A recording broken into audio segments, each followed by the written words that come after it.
চলে আসলাম কাউখালী পশুর হাটে। এবারে পশুর হাটটা মিলেছে কাউখালী রিভার সাইড ইকো পার্কে।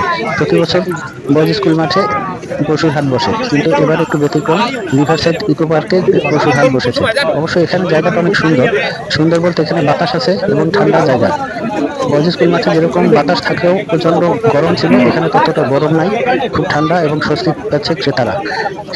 ক্রেতা থেকে এখানে অবশ্য পশু খুবই কম, পশু কম ক্রেতা বেশি। তারপরেও টুকটাক বেচা কিনা হচ্ছে, খারাপ না। এই যে গরু কিনতে কিনতে গানাই গেছে, পানি খাইলে যা তো।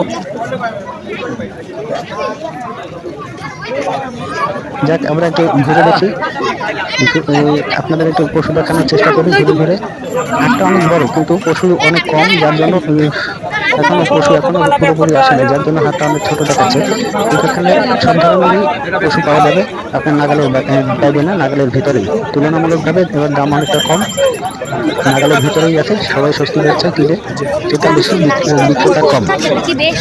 দেখুন, আমি একটু চেষ্টা করি আপনাদের দেখানোর জন্য, ঘুরে ঘুরে দেখাচ্ছি। কম থাকে। এইদিকে আসো।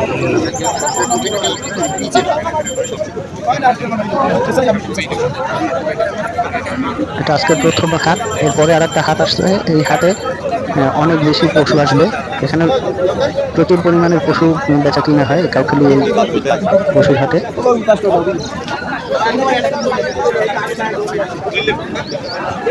দেখছেন, ক্রেতা বিক্রেতা ওখানে আলাপ চলছে, দাম দর চলছে।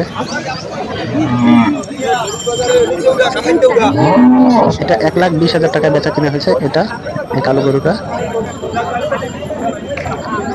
ওখানে প্রাণী সম্পদ অধিদপ্তরের ওই যে শিশিরদাকে দেখতে পাচ্ছি, শিশিরদা তাকে দেখতে পাচ্ছি, প্রাণী সম্পদ অধিদপ্তর এবং কমিটির লোকজন ওখানে বসে।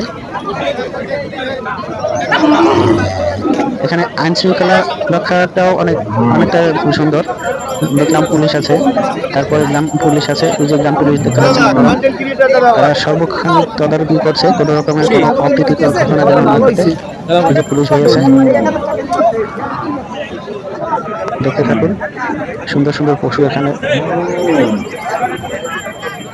তবে দাম অনেকটাই কম বলতে গেলে, নাগালের মধ্যেই আছে, নাগালের বাইরে না। এই যে গ্রাম পুলিশ ভাইরা, গ্রাম পুলিশ ভাইরা কিছু বলবে, আপনারা একটু শুনুন, তারা কি বলছে, কি বলতে যাচ্ছে, একটু আপনাদের শোনানোর চেষ্টা করি।